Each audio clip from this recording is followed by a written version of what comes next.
एक बार की बात है कि कुछ अंग्रेज शिकारी भारत के किसी जंगल में शिकार पर गए। उस जंगल के बाहर एक डाक बंगला था, पर उसमें पहले से ही कोई बड़ा अंग्रेज अधिकारी ठहरा हुआ था।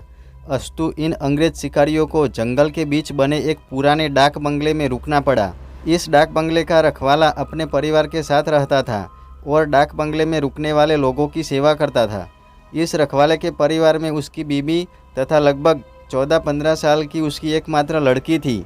एक शाम जब अंग्रेज शिकारी शिकार करके वापस डाक बंगले पर आए तो नहा धोकर पीने बैठ गए। पीने के बाद उन्हें इतनी चढ़ गई कि वे लोग पूरी तरह से बहक गए और उस रखवाले को गोली मारने के बाद उसकी बीबी तथा बच्ची को नोच डाले। इन पापियों को नशे में कुछ भी पता नहीं चला और नोचने के बाद उन दोनों को भी गोलियों से भून डाले और तीनों की लाश को डाक बंगले के पीछे दफना दिए।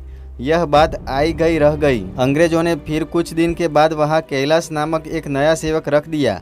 किसी को कुछ भी पता नहीं चला कि इस पुराने डाक बंगले का पुराना सेवक और उसका परिवार कहाँ चला गया। एक बार की बात है कि नया सेवक कैलाश रात को गेट बंद करके सोया हुआ था। तभी अचानक उसकी नींद खुल गई क्योंकि उसे लगा कि दरवाजे पर कोई रो रहा है। उसने एक हाथ में लाठी उठाया और दूसरे में चिराग और दरवाजे पर आकर हाक लगाया, कौन है? इतनी रात गए कौन दरवाजे पर रो रहा है? उसने देखा कि एक किशोरी दरवाजे पर बैठी रो रही है। कैलाश उस किशोरी के पास गया और उसके सिर पर हाथ रखते हुए कहा कि बेटी रो मत, अंदर चल। फिर उस किशोरी के अंदर आने पर कैलाश ने उसे पीने के लिए पानी आगे बढ़ाते हुए पूछा कि बेटी तुम कौन हो और इतनी रात को अकेले इस बंगले में क्यों भटक रही हो? कैलाश की इतनी बातें सुनते ही वह किशोरी और तेज फफड़ पड़ी। कुछ समय तक तेज तेज रोने के बाद वह थोड़ा शांत हुई और कैलाश को बताई कि वह इस डाक बंगले के पहले सेवक की पुत्री है। फिर उसने यह बताया कि कैसे 4-5 अंग्रेज शिकारियों ने उसके पिता को मार डाला और उसके बाद उसके तथा उसकी माँ की आबरू को नोच डाला। फिर कैसे उसकी माँ तथा उसको भी गोलियों से भूनने के बाद डाक बंगले के पीछे दफना दिया। उस किशोरी की इतनी बातें सुनते ही कैलाश पूरी तरह सहम गया, पर निडरता दिखाते हुए पूछा कि ऐसे कैसे हो सकता है? अगर तू मर गई है तो मेरे सामने कैसे बैठी है? कैलाश की यह बात सुनते ही वह लड़की अचानक गायब हो गई और कैलाश कुछ समझ पाए इससे पहले ही वह उस कमरे की दीवार पर उल्टी टहलती नजर आई। कैलाश यह नज़ारा देखकर पूरी तरह से सहम गया। फिर अचानक वह लड़की आकर कैलाश के सामने बैठते हुए बोली कि काका आप डरिए मत, मैं आपका कुछ भी बुरा नहीं करूँगी। धीरे धीरे कैलाश का डर जाता रहा और उसने अपने मस्तक पर आई पसीने की बूंदों को गमछे से पोंछ लिया। फिर उसी रात को उस लड़की ने वह जगह दिखाई जहां उन तीनों को दफनाया गया था। कैलाश ने कुदाल से खोदकर उन तीनों के अस्थि पंजर को निकाला। फिर कैलाश ने उस किशोरी से वादा किया कि वह उन अंग्रेज शिकारियों के खिलाफ कोर्ट जाएगा और किशोरी को इंसाफ दिलवा कर रहेगा। कैलाश की बातें सुनकर वह किशोरी रोते हुए बोली कि काका आपको कुछ नहीं करना है, बदला तो मैं लूँगी, बस आप मेरी थोड़ी सी मदद कर दे।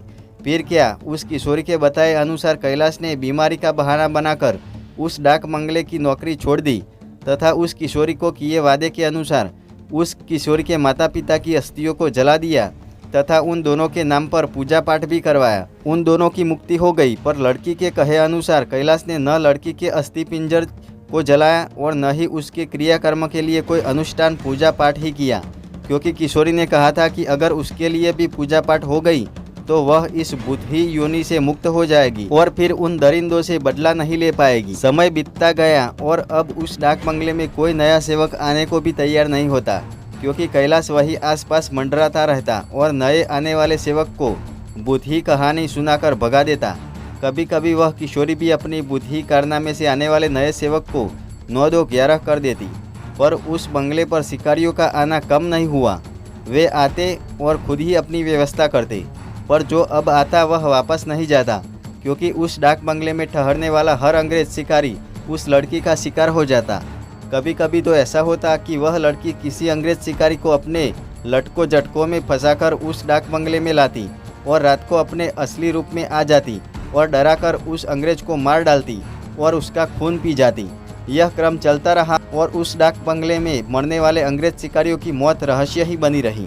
अंग्रेज अधिकारियों के लाख कोशिश के बावजूद न हत्यारा पकड़ में आता और न ही मरने वाले अंग्रेज शिकारियों अधिकारियों के मौत का कारण पता चलता। धीरे धीरे यह खबर आसपास के क्षेत्रों में अंग्रेज शिकारियों आदि में फैल गई कि पुराने डाक बंगले में ठहरने वाले हर शिकारी की रात तो होती है, पर वह दूसरे दिन का सूरज नहीं देख पाता। 2-3 और वर्ष बीते और अब वह डाक बंगला खंडहर हो गया, क्योंकि अब किसी में भी हिम्मत नहीं थी कि वह ठहरे। आखिर किसको अपनी जान की परवाह नहीं होती, पर वह किशोरी बुतनी जो अब युवती बन गई थी, उसी डाक बंगले में रहकर अपने हत्यारों का इंतजार करती। दिन में उधर आने जाने वाले लोगों को उसका एहसास होता, क्योंकि वह बराबर रोती रहती पर किसी को दिखाई नहीं देती। एक बार की बात है कि वह युवा बुतनी उस जंगल में रह रहे एक युवा बुत तथा युवा बुतनी के संपर्क में आई। ये दोनों आदिवासी थे और जंगल में लकड़ी काटते समय किसी अंग्रेज शिकारी के शिकार बन गए थे। युवा बुतनी उन दोनों को लेकर शहर की ओर निकल गई। युवा बुतनी उन दोनों बुत बुतनी के साथ शहर में घूम कर अपने हत्यारों की तलाश करती रही। 2-3 दिन की मेहनत के बाद ही वह अपने हत्यारों को पहचान ली। एक दिन वह शाम के समय खूब खूबसूरत युवती बनकर उनमें से एक हत्यारे अंग्रेज शिकारी के घर पर गई। घर पर उस अंग्रेज के सिवा कोई नहीं था। फिर उसने खूब लटके झटके दिखाए और उस अंग्रेज को अपनी सुंदरता में फंसा लिया। रूप लुभावन हो तो अच्छों को फंसाते देर नहीं लगती। योजना के अनुसार वह दूसरे दिन भी उस अंग्रेज से मिली। फिर उसे पूरी तरह विश्वास में लेने के बाद एक दिन कही कि क्यों नहीं हम लोग शिकार पर चले। अंग्रेज ने कहा कि अच्छी बात है, मेरे कुछ मित्र शिकारी हैं, उन्हें भी लेकर चलते हैं। फिर क्या था, उस युवती बुतनी ने उस अंग्रेज से कहा कि मेरी एक और सहेली है, वह भी बहुत ही खूबसूरत है और शिकार पर जाना पसंद करेगी।